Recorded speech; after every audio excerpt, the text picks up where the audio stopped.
కాని వారిలో క్యాన్సర్ ముప్పు ఎక్కువగా ఉందని అమెరికా సైంటిస్టులు తాజా పరిశోధనలో వెల్లడించారు. జీవనశైలి మార్పులే దీనికి ప్రధాన కారణమంటూ పలు షాకింగ్ విషయాలు వెల్లడించారు.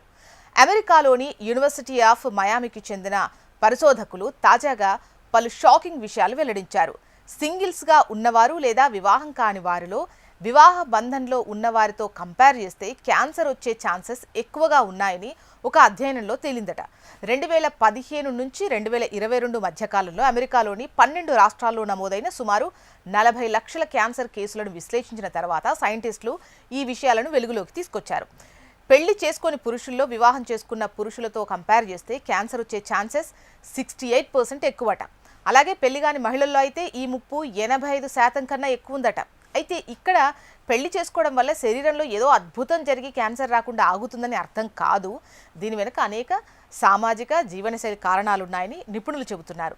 ఈ అధ్యయనానికి నాయకత్వం వహించిన క్లినికల్ సైకాలజిస్ట్ ఫ్రాంక్ పెనడీ ఈ వివరాలు వెల్లడిస్తూ, మీరు వివాహం చేసుకోకపోతే మీ ఆరోగ్యం పట్ల మీరు మరింత అప్రమత్తంగా ఉండాలి. క్రమం తప్పకుండా స్క్రీనింగ్ టెస్టులు చేయించుకోవడం మంచిది. ఆరోగ్యకరమైన లైఫ్ స్టైల్ పాటించాలి అని సూచించారు. ఇక ధూమపానం, దీర్ఘకాలిక ఒత్తిడి, సంతానోత్పత్తి చరిత్ర వంటివి సాధారణంగా క్యాన్సర్కు కారణమవుతాయి. ఇవన్నీ ఒక వ్యక్తి వివాహ స్థితిపై ఆధారపడి ఉంటాయి కూడా. సాధారణంగా ఆరోగ్యంగా ఉన్నవారే పెళ్లికి మొగ్గు చూపే ఛాన్సెస్ కూడా ఉంటాయి.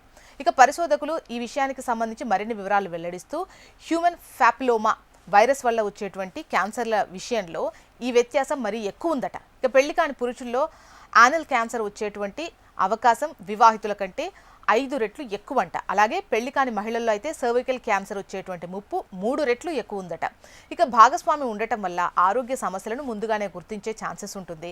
ఒకరి కోసం మరొకరు చెకప్కు వెళ్ళమని ప్రోత్సహించేటువంటి అవకాశం ఉంటుంది. వ్యాధి ప్రారంభ దశలోనే ఇది బయటపడుతుంది కూడా.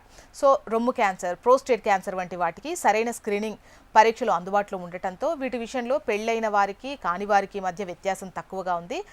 ఎపిడమాలజిస్ట్ పాలో పినెహీరో మాట్లాడుతూ, సామాజిక పరిస్థితుల్లో క్యాన్సర్ ముప్పును సూచించేటువంటి ముఖ్యమైన సంకేతాలు తెలిపారు. ప్రభుత్వం చేపట్టేటువంటి ఈ నివారణ చర్యల్లో వివాహ స్థితిని కూడా పరిగణలోకి తీసుకోవాలి అంటున్నారు. అయితే పెళ్లి వల్ల కేవలం లాభాలే లేవు. గతంలో జరిగిన కొన్ని పరిశోధనలు పెళ్లి వల్ల జ్ఞాపక శక్తి కోల్పోవడం వంటి ముప్పు పెరిగే ఛాన్స్ ఉందని కూడా చెప్పాయి. మరోవైపు ఒంటరిగా ఉండటం వల్ల వ్యక్తిగత స్వేచ్ఛ, సామాజిక నెట్వర్క్ బలంగా ఉండే అవకాశాలు ఉంటాయని మరికొన్ని అధ్యయనాలు చెబుతున్నాయి.